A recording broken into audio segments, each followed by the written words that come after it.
This is the mute. Just don't touch any of them. But I'm just showing you that this is what it looks like so that you don't touch. No, don't touch it. Oh, there you go. I was focusing. So this is take 2. This is take 2. Of episode 2. Hold on really quick. I'm going to stop it and make sure that it's working.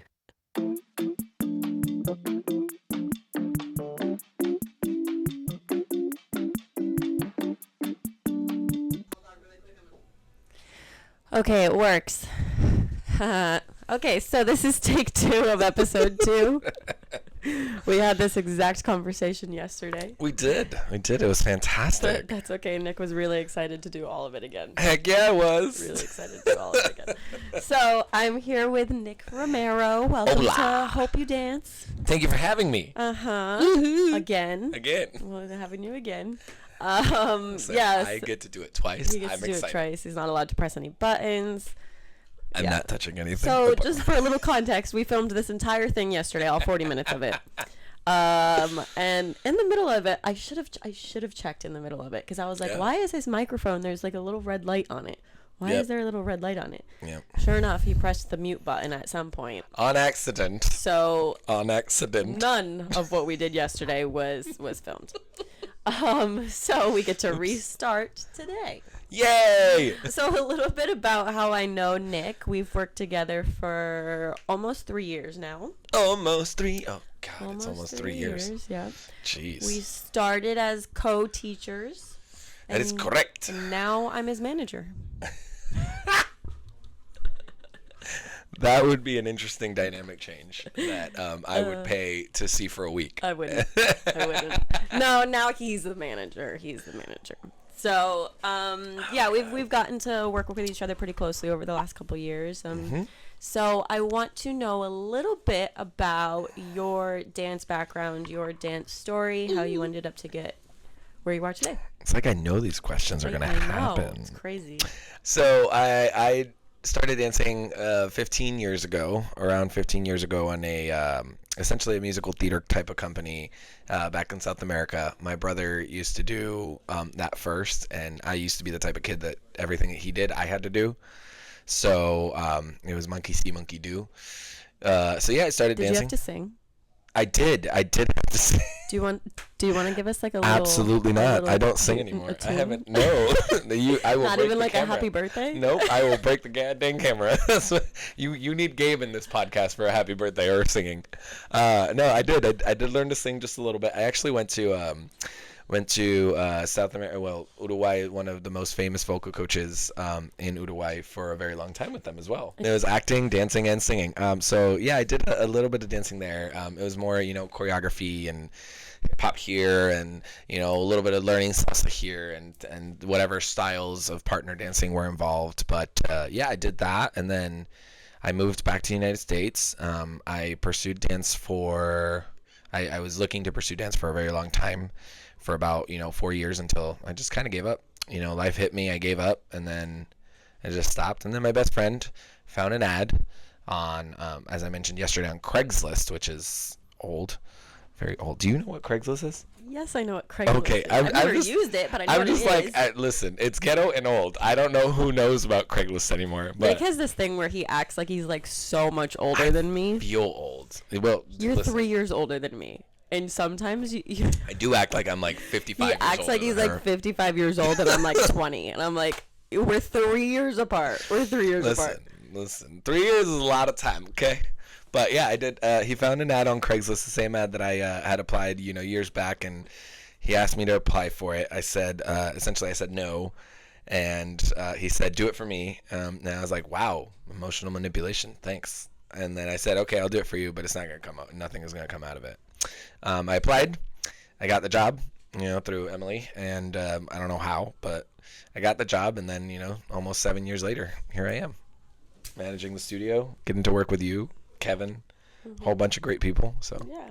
So you said that for a while you stopped dancing. Mm-hmm. What do you think it was about dancing specifically that made you want to get back into it and want to stick to it?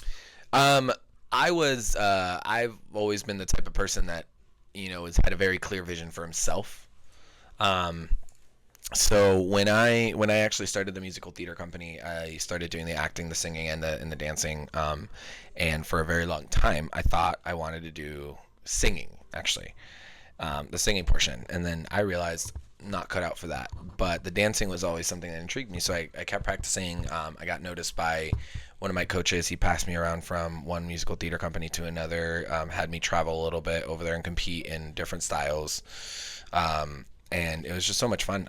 I love dancing. I didn't pursue anything else that my brother did. I kind of stayed with that. And once I did that, I was like, this is what I want to do. I just kind of stuck to it. That's what I wanted to see myself doing. I wanted to fill my coach's shoes to be able to, bring up another generation of dancers that I could train and have compete and, represent and stuff like that. So yeah, that's how I got into it. I mean, I think it's cool because we know how special dancing is to us, right? So to think about that we're helping other people be able to find out how special it is to them, you know what I mean? That's what makes the job worth it the most. You got to deal with people. You got to deal with some days where it's a little tougher. Some days are tough for them, but at the end of the day, they're doing something that they don't even know is going to change their life. But we see it from the background, and we're like their biggest cheerleaders on top of that. So, and I feel like when we were little, it was that thing that parents put you into. Just to be nice for an activity. Just to be, you got to get out there. You got to, have something to do. And then it turns into something that literally changes your entire life. That's my sister-in-law actually is looking at me and she's like, should I put my niece Natasha, one of my nieces, and she's like, should I put your niece in dancing? And I'm like, absolutely. And she's like, but what if she doesn't like it? I was like, then that's her choice. But I think it's a beautiful art. I think, you can start in the realm of ballet, and if that doesn't work, there's so many different realms and so many different styles she can try, and she can see if she likes any of them. And it's just something that's going to take a turn that nobody thinks about. People are like, yeah, my parents maybe do ballet for like a year or two, but when you've done it for so long, you look back and you're like, wow, this is crazy. And if it is something that she ends up loving, she'll be so lucky that she started it when she was young. Well prepared too. She's gonna be so well prepared for anything. Because that's how you make it big. And this is the people that know how to do everything, and the people that have been doing it since they've started since dancing. they walked. That goes into my next question really nicely. I didn't even plan that. Well, this conversation is going a lot smoother than last. Yeah, because we already said all of it. Okay, that moves into my next question really nicely, actually. Okay, so you came from pretty much a zero dance background. I can't get it out of my head, the whole singing thing. Yeah, nope. You gonna have to. You're gonna have to. Okay, you came from a zero dance background. Let's talk about your competition life a little bit. You compete against people that, like we just talked about, people that have been doing this their entire lives, right? People have been doing this since they could walk. Yeah. There are people that come from, like I come from a hip hop background. We have people that come from ballet backgrounds, and I think when you come from a different dance background, it's easier to pick up. Yeah, right? You're an advantage. Yeah. So do you ever feel like you are at a disadvantage, or do you ever find yourself comparing your talent to people that have been doing this since they could walk? 100%. 100% of the time. I think if, especially in a competitive realm, I am the type of person that there are two people that I compete with, and number one is myself. Obviously, that's like my biggest focus. But I mean, I see the competition floor. I see who's out there, who's been doing it longer. It takes you through an emotional roller coaster. You go through emotions like you're frustrated because they shouldn't be out there because it's like cheating. They should have their own category. But then you're like, and then you go through excitement and you're like, but I get to compete against you. It gets crazy, but it takes you through. You know what I mean? It takes you through an emotional roller coaster. I mean, you have to be willing and wanting to do it. But I think for me, I compare myself to the top of the top. I see who's out there. I've seen people do it from, since they're Russian, and they, particularly our style ballroom, they're Russian and they come from, Ukraine or Russia or any of the European countries that they start them at 6 years old. And then you're just like, well, that's not fair. But then I've also seen, like we were saying yesterday, I've seen one of my favorite rhythm couples right now in our industry is Andrea and Renzo, and they don't come from that background. They were dancing different styles when they were little, but like I've seen their videos of when they started, and it's like, oh, I've been there. Yeah. Like it's just so evident that it's so evident that at a younger age they were newer, and now they're at the top because they worked hard. So that just drives me to go, I want what they have. I want to be in their spot, so I'm going to work hard for it. So I mean, I'm also the type of person that doesn't shy me away from it. It actually drives me further. But yeah, I compare myself to everybody on the floor in a negative and positive way. I think it's so easy in this industry in general and entertainment in general to compare yourself to other people. Yeah. So it's like when people that have literally been doing this forever, it's like, okay, well, that's obviously I'm going to compare myself to the people that look like that. How am I ever going to look like that? I haven't been doing this since I was 5. I'm not going to look like that. I mean, Joya, probably in my first 6 months here, I remember saying to her before I was going to start competing, people have been doing this forever. How am I ever going to be able to compete against people like that? Yeah. And she was like, I know people that did not start dancing until they started this job, and they are some of the top performers in our industry. And I don't think I'll ever forget that. Yeah, I mean, I'm lucky to say as well. I mean, for me, I started, after giving up dancing, I started with ballroom, 0 ballroom experience. I started here. I knew what like some of the dances were and stuff, but I didn't really know any ballroom. And I mean, I didn't know country dancing either. And in Texas, I was very fortunate to have, practiced and worked my butt off and got country routines. And in Texas, I took 3rd place in the country championship. So it's things that like that make me believe that it's doable and make me want to do more. If it was constantly like you never get anywhere and you never actually move, like your chip never moves forward, then it would be no fun. But yeah, and I think we're both a little similar in the aspect of we like to see some type of movement. Show me the money. not show me the money, but just, but also show me the money. But also show me the money. It drives me crazy when people are like, "Well, you shouldn't be paying attention to the results," and it's like, well, yeah, maybe that's true, but at the same time, if my results are getting better every time, then it's not only me noticing a difference. Yeah. It's other people noticing a difference in my dancing too, and that's almost like the validation that we need of like, yeah, you are getting better. I think with that, it's a loaded gun. When you talk about not seeing the results, it's a loaded gun. I think in terms of us, we're very, since we're also the instructors, we have to make sure that we protect people like that, because it could go negative or positive depending on if you know how to read it or not, if you know what to listen to or not, if you're open to critique or not. I think marks are very important. I think that the results are just as important as all the practices that you put in, because that does tell you where you're standing. That does tell you, I mean, that the results exist for a reason. If not, we wouldn't be doing this. If not, it wouldn't be as fun, and it wouldn't be, something that you strive for. If everything was handed on a silver platter, then you would just kind of sit back and relax. Yeah. So. Yeah. I agree. Okay, so moving on to our next question. When we think of dancing, we don't necessarily think about partner dancing, I think, when you just are talking to people about dancing in general. We think of like dance moms or like ballet or hip hop or whatever it might be. But as ballroom instructors, as ballroom competitors, we get to experience what it's really like to work with another person and have to rely on another person for our dancing careers. Yep. So what do you think are some of the best and worst things about dancing in a partnership? Oh God, this question again. he was like, I just want to apologize to any of my dance partners. I'm gonna go ahead and do the same thing again. I'll apologize to all and any of my dance partners that I've ever danced with.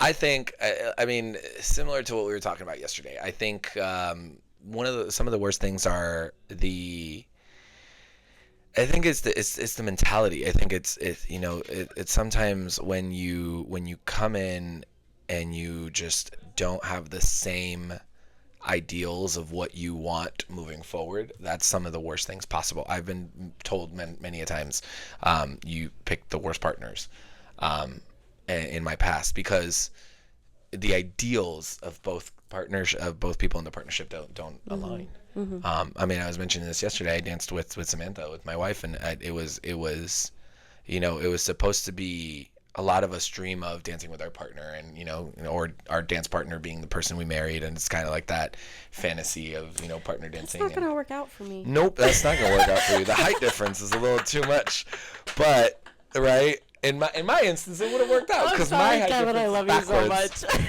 We both love Kevin, but in terms of like that's the dream that people have. That like, is oh it, my yeah. God, I get to dance with my partner and blah blah blah. And a lot of people talk about there's two routes that you have. You either dance for a long time with them and you accept it and you do good, or you stop dancing together or break up in general. That's the other route. It's a negative route. So when dancing with Samantha, it was just so bad because I knew what I wanted, and she was like, I just want to get better, and I was like, that doesn't really work for me. Yeah. But it was frustrating because sometimes as a person, like for me, I don't like when people downplay how good they are. I don't like it. And that's also one of the worst things about dancing with a partner, when they're like, oh, I suck, or I can't do this, or I can't do that. And I'm like, what do you mean you can't? What?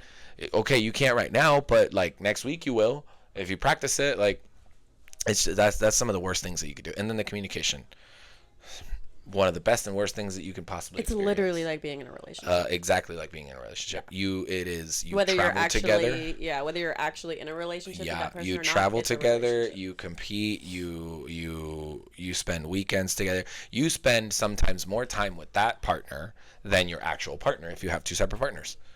I can't tell you how much. I mean, I've taken, you take weekends to go coach with someone, and I took a trip to Nashville with my current partner, and it was amazing, but my partner wasn't there. It was just rigorous. But yeah, I mean, those are some of the best and worst things. I think communication wise, it's you have to be very careful of how you communicate. You have to be but at the same time you have to be very open. In my opinion, I think if you're not laying it all flat, it doesn't work. Yeah. Doesn't I work think at all. I've seen people go through really bad partnerships too, and it's all because I'm not gonna Me and Samantha. Well, no, I wasn't thinking about you. Oh, okay. Thinking about you. And I've seen, I guess I never really had this problem in my partnership. Like me and Brian have always been pretty on the same page about like, What you want? we're gonna spend the money to go do competition. We're gonna spend the money to get coaching. This is what we agreed on. We're gonna, Yeah, it's a do X, professional Y, and Z. agreement for real. Like Yeah. you agree on like, okay, this is what's gonna happen. And if you just start practicing and you're like, oh yeah, we're gonna compete together, and then a competition rolls around and you're like, oh, never mind, I don't want to spend that money. Like, well, isn't this what we agreed to, right? Yeah. So I don't think I never really had that problem, but I've seen people have that problem, and so I don't really ever even think I noticed how much of a thing it was that right at the beginning of your partnership, you have to be like, what is it that we're willing to do? On the same page. I've gone through it all. I've gone through partners that are super willing, drop anything that they're doing to make their professional dreams come true. And I've gone through partners that even some partners with me I've gone through partners that have way more dance background than me, like in other styles, and they're way more qualified to do competitive dancing in my opinion, but at the same time they have the same mentality. They're like, yeah, competing, and then all of a sudden it gets to it and they're like, oh, no, I don't want to spend the money for that. Yeah. So it's super frustrating. That's what I think that is inevitably the worst part. If you don't set the expectations clearly, or if the expectations change without you guys talking about it. Yeah. And I've had it all. It's just so bad. And it's hard too, because it's like, okay, so ideally, just for a little context, ideally you have one partner. Ideally. Well, when me and Brian started dancing together, Brian had 3 partners. So I don't know how he made that work, but Brian had 3 partners. I remember that. He had 3 partners. He's got 1 now. It's just me now, but he had 3 partners. But ideally, dynamic. ideally you have 1 partner, right? And so, like what I said in the beginning, you are literally relying on this other person. Yeah.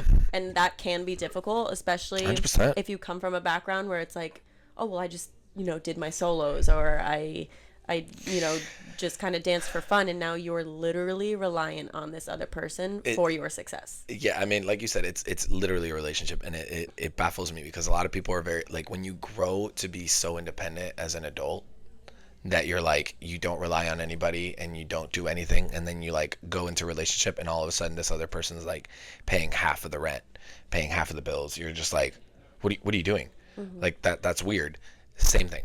But honestly, in my opinion, it's worse because that is, we only get so much time a year to be able to go compete and get on the floor and get noticed, and it's a cycle every year. It's a cycle, and we have our competition seasons and whatnot. But I don't think people value or see that 1 comp missed is heavy. You know what I mean? Or 2 comps missed is heavy. You know, a lot of people are very careful with how they set themselves up, and that's fantastic if you had that conversation beforehand. But unless you're communicating very strongly, it's just so tedious and so tricky to be in that relationship, because it's a very well-oiled machine when it needs to be, and then the slightest thing in it all falls apart. Yeah. So what about some of the best things? You get to meet some fantastic people. I mean, the best things is you do get to travel with someone. You get to travel, you get to experience life with someone. If you're lucky enough and you have that, you know, that partner that, you know, inevitably becomes your significant other, and you guys do make it work. I mean, you get to spend some of the best memories with them. And if not, you get to meet a bunch of, like, for us particularly, we have a group of people that we travel with. Yeah.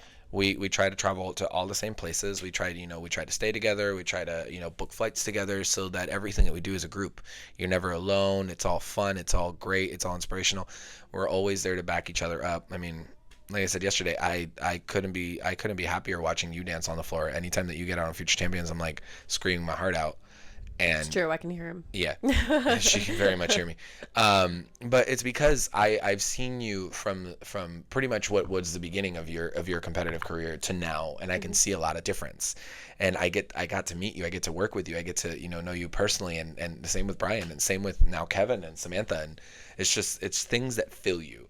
Like, you get to meet fantastic people, you get to travel. The things that you get to do are just ridiculous, and you have the excuse to do it.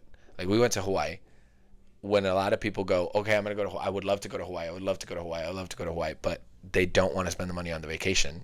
We did it. We're like, we're going to not only spend the money on vacation, we're going to go and compete on top of that. Mm-hmm. And that's the reason. Like, sometimes that is the reason. Oh, Hawaii's there? Yeah, let's do a vacation out of it. Gives you the excuse to go. Yeah, and you know what? You do spend money. I'm of the firm believer that money doesn't go with you when you die. I think you need to take all the memories. You need to create memories. I think you need to be smart with your money, but there's ways to do it. I think money comes and goes, and I'm of that firm believer of work really hard and make all the best memories. So that you can drop $500 on jet skis. That we're bringing that up again. Yes, so that you could drop. So you could drop. The comment. That was such a smooth comment. You're very well prepared. She's even better prepared today than she was yesterday. I know. Oh, that was good. That was good. Yes, so that you could drop $500 on jet skis. Which is what Nick did last weekend. We all wanted to go jet skiing, and then everybody at the last second backed out, and Nick was like, "I got it." Get hands over his credit card, and we were like, "Nick." I made memories with people. We had a blast. We did. We had fun. You know, I got to even there. We got to connect with people that typically we don't connect with. Juan Pablo and Mariana were there with us, and I was like, "Dude, you're going. Like, you're coming." I will never forget when we were talking. We were talking about what now? When we were at the beach, and we were talking about how, I don't think we were talking about anybody specific, but we were just talking about, like, how some people are just like, they don't connect well with other people. Like, they emotionally don't know how to communicate with other people. And Juan Pablo was like, are we normal? Are we normal? Are you talking about us? Like, he was so concerned, because I think we were just talking about how people are, like, a little socially awkward sometimes. And we weren't talking about them. We were talking about other people. We were talking about other people. Like, just people that we don't even really know. Like, people we've never have it kind of. If Pablo watches this or Mariano watches this, it wasn't about you. It wasn't about you. We love you guys, but actually. It was so funny, because he was literally like, are we normal? Yep. He questioned his existence for a little bit. Oh my God, that was so funny. Those are the things that I love, right? So those are the things that where did that start? That started going to a training camp. That started, from some of the best things that we could do in dancing and spending time with the best thing. We went to a very, no offense to the Airbnb host if she's seeing this, but we went to a very crappy Airbnb. It was amazing on the inside, and it was crappy for other reasons, which we won't mention. But we made the best of it. We had a fun time. You know what I mean? It felt like, you create a second family. That's some of the things that I love. We've gone to, now I'm going to bring up a story that we brought yesterday. We've gone to Vegas. and you get to see people at their best and their worst. Oh, I'll also have you know, this is so funny because, okay, so we were in Vegas. And we went to go compete with people. We went to go compete. We were there for competition. But, you're like there Friday, Saturday, and then Sunday's like our party day, right? Yep. This is so funny because to this day, people still say what I said. And they weren't even there. There. They have no idea. I actually questioned, like, do you even know where that came from? No, they just think it came from one person that just started saying it, and they're like, It's an internal joke that we have. So when we were in Vegas, we got to compete on Saturday all day, and it was just a lot of fun. You get to Vegas, we're in the Bellagio. It's really really fun, amazing ballroom, the whole thing. When we're done, the next day we're like, what are we doing? What are we doing? What are we doing? Joya really wanted to go to the drag show. We all get together, we all get together as friends, and Joya went. There's a drag brunch going on, and nobody questioned it. She was literally talking about it all week. She talked about it for a while, and then nobody questioned it. Everybody was like, all right, let's do it. So we go to this drag show. Amazing show. Fantastic. And it's a brunch, so we're drinking while we're at the show. So we're all highly drinking, heavily intoxicated at this point, having fun. We got some of the male entertainers, we'll call them, backup dancers to grind on someone's birthday for which was fantastic. Whose birthday? It was Juliet's birthday. Juliet's birthday, and I was like, here, I give you $50 right now if you go grind on her and make her. Juliet's like one of those people that's like, that could not be more uncomfortable for her. And it was fantastic. It was funny. She laughed. She enjoyed it. We're still drinking. We leave the place. We're still drinking. We're going. Haley is the biggest. Fine. Haley is the biggest germaphobe that I know. And I know Rachel too. Rachel's a germaphobe. Me and Rachel are you really think? I think you actually are worse. No, I definitely think I'm worse. I think you are worse. So Haley is one of the biggest germaphobes that I know. And she never takes anything from anybody. Like, you can't drink out of the same cup. She'll go get another cup, the whole night. So we were in Vegas and we're just walking, and she's talking the entire time we're walking down the strip. I'm fine. I don't even feel it, guys. I'm not even drunk. I wasn't. I'm good. And we had Danny and Kiara with us, and Danny goes, do you want this drink? Mind you, we don't know where he got this drink. That wasn't his drink. We didn't buy it. We don't know whose drink it was. We just ended up with the drink in hand, and he ended up with a drink, and all of a sudden we were like, here you go. And she's like, whose was this? And we just stopped. Everybody was walking. We stopped and went, what? Because I said, yeah, but whose was this? And I was like, that doesn't make any sense. And so we just looked at her and we were like, oh, you're not drunk, eh? I think I was trying to say whose was this or something like that. And it just all kind of got jumbled together. Yeah. But it was just so funny because I was literally just talking about how I was completely fine. I was like, fantastic. I'm completely fine. We started dying laughing. We keep walking down the strip. And by the way, she took the drink and drank it.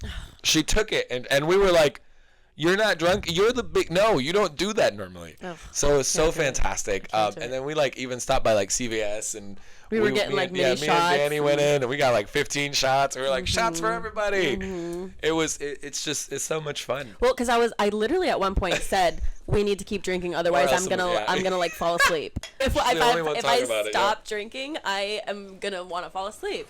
Yeah, but that's funny. But now to this day, people say, whose was this? I consider myself very lucky and very blessed to have witnessed that moment. But to have witnessed those moments, they're so fun.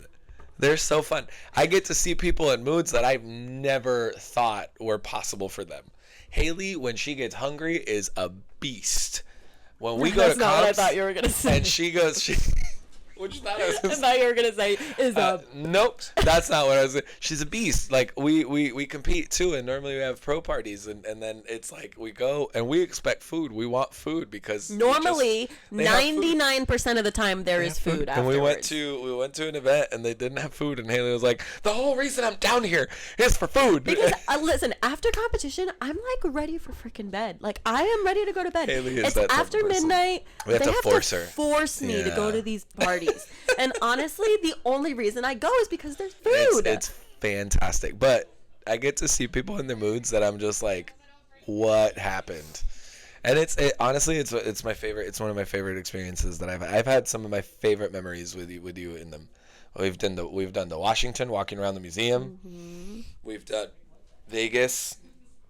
You know what's cool too is that we weren't even together in Hawaii, but just the fact that we were both there and that you got to experience everything I was experiencing. It's fantastic because we get to talk about it and nobody here gets to. When we came back actually from Hawaii, because she took a longer vacation than I did, but I took my first ever vacation when we went. It was so beautiful. We got to do it, and the only reason we did it was because we compete. Because we said we're gonna go compete. We sucked it up. We did it, and it was some of the best things I've experienced, and she has too. So It's just so much fun. Those are some of the best things with competing. That was my second time going to Hawaii. Oh, that was my first time going away. Yeah, but the fact that like I'm 25 and I get to be like, oh, I've been to Hawaii twice is like. We went to Canada. Yeah, never been to Canada. First time out of the country for me, out of the United States. The only two countries I've been in, Hawaii and the United States. First time out of the United States. Outside of that, and it was just so beautiful, and we got to experience that. We went to the suspension bridge, terrifying but also fantastic. Hate heights. He was not. It wasn't like, oh, I'm scared. It was like he was mean. He got mean. It wasn't even the suspension bridge that made me mad. It was the cliff, like the cliff walk that they have. Yeah. Because I'm like, how do you know that these are going to hold you? How do you know that these metal rods into rock that dissolves or moves? I know, and then there's signs that say, oh, the rocks might fall. Look at how it breaks. Yeah, look at how rocks corrode and they just break off, and you're like, you're not helping. This isn't helping. You're not helping here. Yeah. But it was still beautiful. We got some amazing pictures, amazing sights, and it's so much fun. I'm trying to think of like any other trips that we took that were like, the DC one was definitely fun. Vegas was fun. Hawaii, we weren't like hanging out, but that was still fun. Yeah, it's still good, yeah. I'm trying to think. I mean, we've been to other places, but like. Yeah, I mean, I don't think anything is eccentric as that. I think, there's still a lot more to come. I mean, we're planning to go to Mexico in January. And we're going to Boston this weekend. Boston this weekend is going to be really fun. California soon in July, hopefully. That would be tremendous. I mean, I love going to California too. It's just a lot of people don't get it. I'm like, I really love it. All right, so I would say you're one of the hardest working people that I know. You're the first one here every day. You're the last one to leave every day. Yep. You practice, you're managing, you're teaching, you do extra performances when we have the chance to do extra performances. You get coachings. Yeah. And then he ropes me into them an hour before we're supposed to be. Anywho. So, dancing is a lot of different things to many people, right? It's exercise, it's a career, it's a hobby, it's an art for a lot of people. It's like a way of expression. Yeah. Because of this, it can take over a lot of different areas of your life, right? Yeah. You're already a very, very busy person, right? So how do you find the balance between dancing, practicing, time for yourself, time for your relationships, without going crazy? I think it goes hand in hand with what we were talking about in terms of that. The balance for a relationship part, particularly. Again, I'm very fortunate that my relationships, the majority of the relationships that I care to have, I'm the type of person that if you're not bringing value into my life, I believe if you're not bringing value into my life, you need to not be in my life, because I'm not here to make your life better. I'm here to make my life better, and I think that you have the same power that I do. I think that in terms of that, I'm very fortunate that the majority of the relationships that I have, the personal ones, are within the realm of what I do, are within the realm of dancing.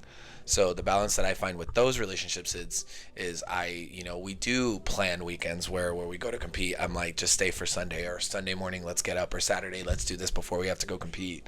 And we get to have fun. We get to enjoy it. Go out to dinner, go out to lunch, brunch, whatever.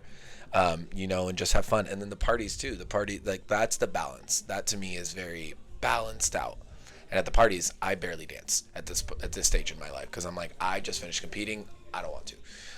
We want to eat. I want to eat.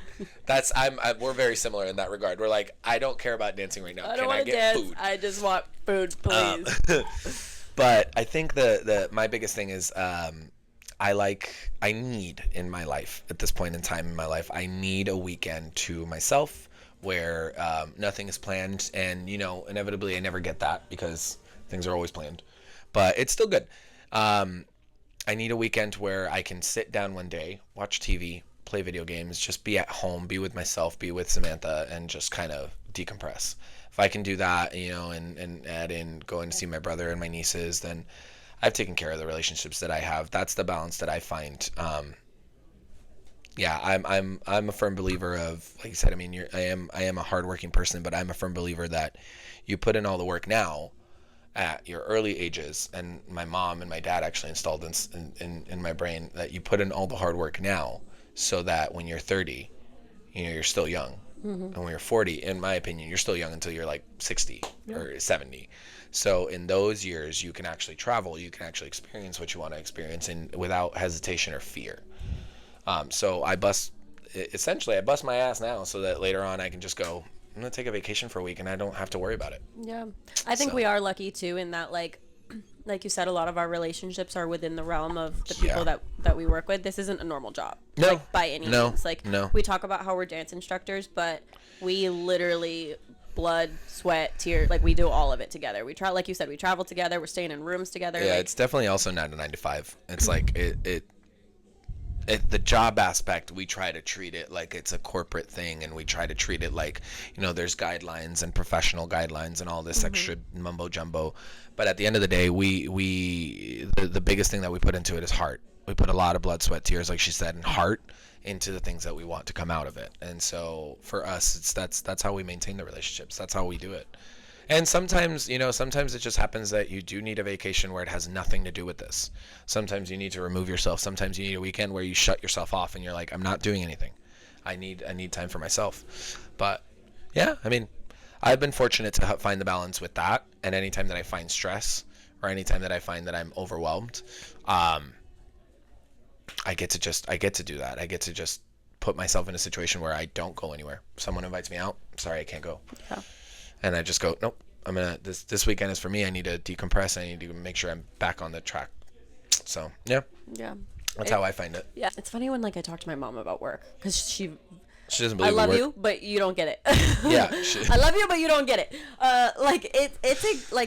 We're tired at the end of the day. We're dancing all day. Yeah. We're talking to people all day. And so I think it is so important. And when you're so enveloped in your job, is that a word? Enveloped? Enveloped? We're going to go ahead and say yes. When you're so integrated into your job. That's a better word there. It's so hard. Well, I mean, especially for me to, when I'm not here, shut my brain off from it. Yeah. I agree. I think with that being said, I think what you said about your mom not getting it, it's different. We don't just expend energy in terms of physical energy. We do a lot of physical things in our job, but our job is to change people's lives. It's so much that goes into it. It's physical, it's emotional, it's brain power. Like, you have so much going out a week that you're like, I gotta give myself a minute to get it back in. So yeah, I agree. Yeah. But you take that time when you need it, and you just make sure that you do it, and then you have other people on the sidelines. Like, I've become good at switching it off in my brain when I need to. So it doesn't take much for, when you're out, for me to text you and you're like, can you make sure? And I'm like, stop working. Go to sleep. Go do something else. When I'm sick, I'm still texting him like, can you make sure this happens? Can you make sure that happens? This person needs to get booked with this person. My only response to her is, stop working. I think that's for everybody. I think that nobody likes to be, away from the studio. I think when you are away from the studio for that long, you feel disconnected and you feel like nothing is in your control anymore. And for a lot of us, that's what we do. But at the end of the day, you have other people that are here that are taking care of the things that you can't take care of when you're not here. So I think that that's a very important role to kind of manage. I learned that actually becoming the manager of Orlando, because I was like, okay, now I got to manage, but also I travel and compete. And so for the weekend, I'm not here. On Fridays, I'm not here, and so I'm like, oh God.